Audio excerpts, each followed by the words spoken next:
It's not you and me sitting here trying to pass a drug test for your job that you're making $50,000 at. These are millionaires. They can get access to the things that strip the chemicals out of their body to make them look clean. Doesn't mean they're not doing it.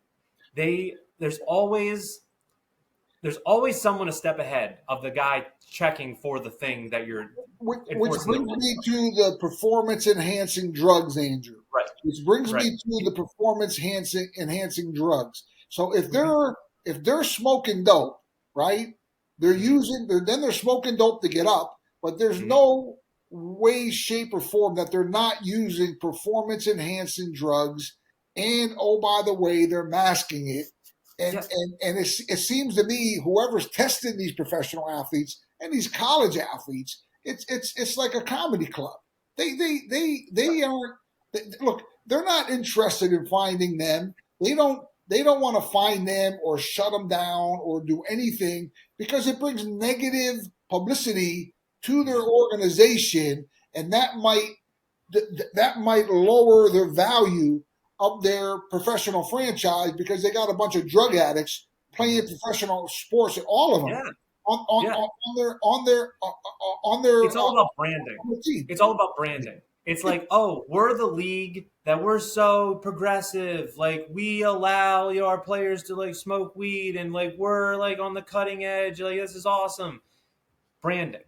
That is a brand. That is someone putting out a positive spin on. We allow our players to do drugs, and you have to pay top dollar to watch our players not at their peak play. Why do you go to a sporting event? Do you go there to watch the JV team?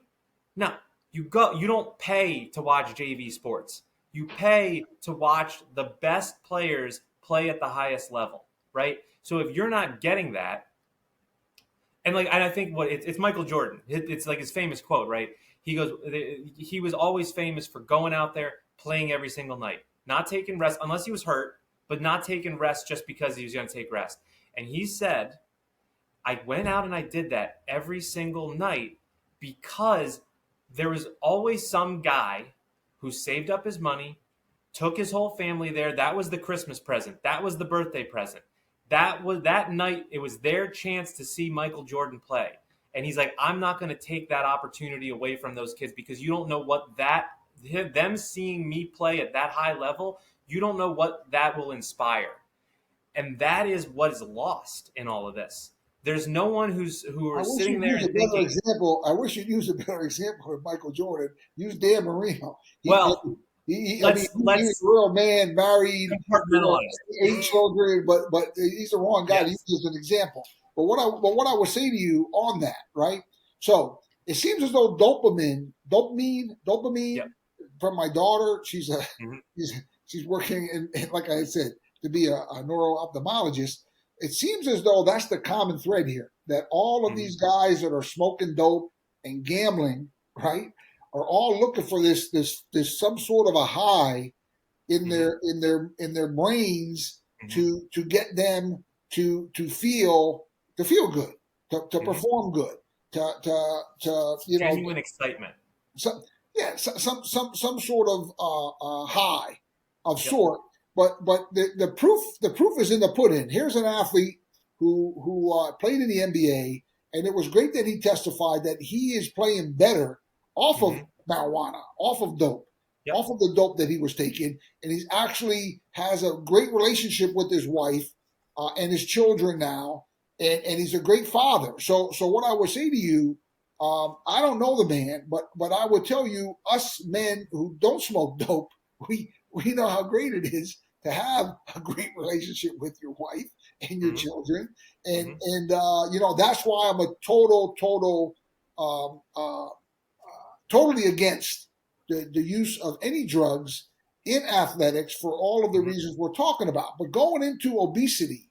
So the NFL don't care or they slap them on the hand if they smoke dope.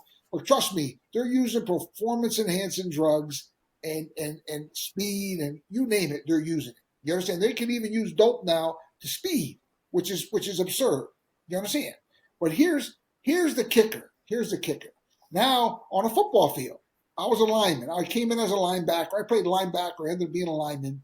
But so now right now there's 10 positions on a football field. There's 22 positions in a game.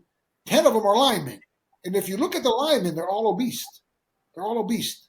So here we have the same situation, Andrew, as these men are obese, and all of the studies show what obesity does. I mean, that doctor, he gave the University of Pittsburgh a lot of credit because they've done a study about obese NFL players. The University of Pittsburgh did, right?